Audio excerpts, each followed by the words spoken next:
I'm Peggy Peck in the MedPage Today newsroom. Syphilis cases increased by 12% from 2006 to 2007, according to the latest figures from the CDC.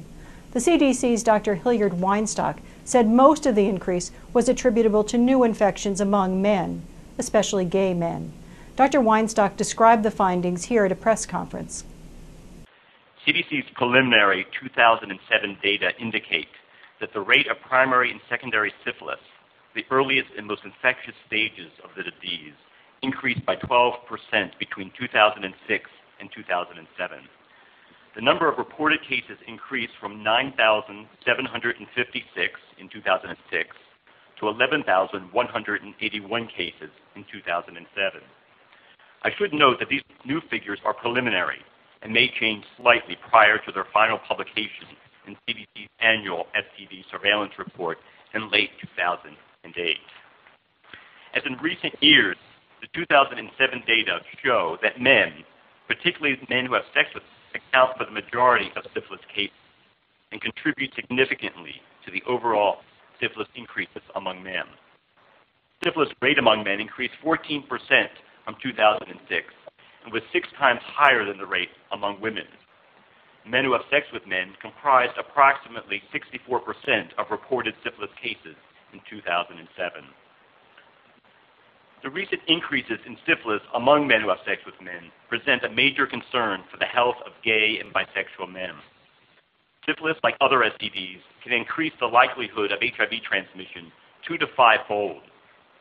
For individuals already infected with HIV, syphilis may increase viral load, which can accelerate HIV disease progression and potential for HIV transmission.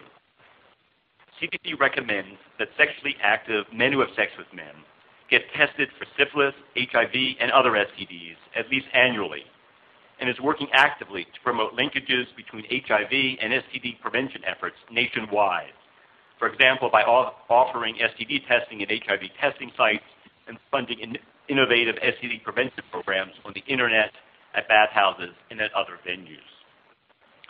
While men who have sex with men continue to bear the heaviest burden of syphilis infection, ongoing increases among women and African Americans are also troubling and threaten to undo recent progress.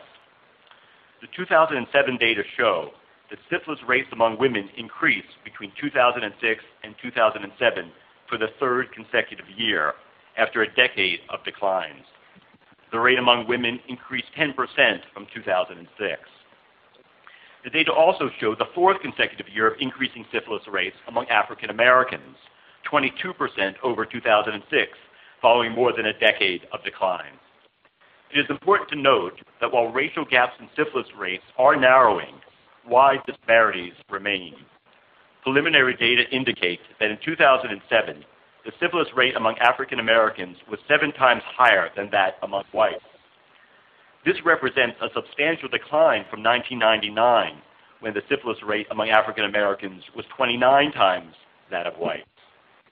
This decline reflects both a declining disease burden among African Americans and significant increases among white men, primarily gay and bisexual men, in recent years. Eliminating syphilis as a public health threat will require an ongoing commitment to syphilis education, testing, and treatment in all populations affected by the disease. Thank you. The syphilis findings come just a day after the CDC Prevention Conference in Chicago reported that 1 in 4 teenage girls is infected with at least one STD. I'm Peggy Peck, MedPage Today.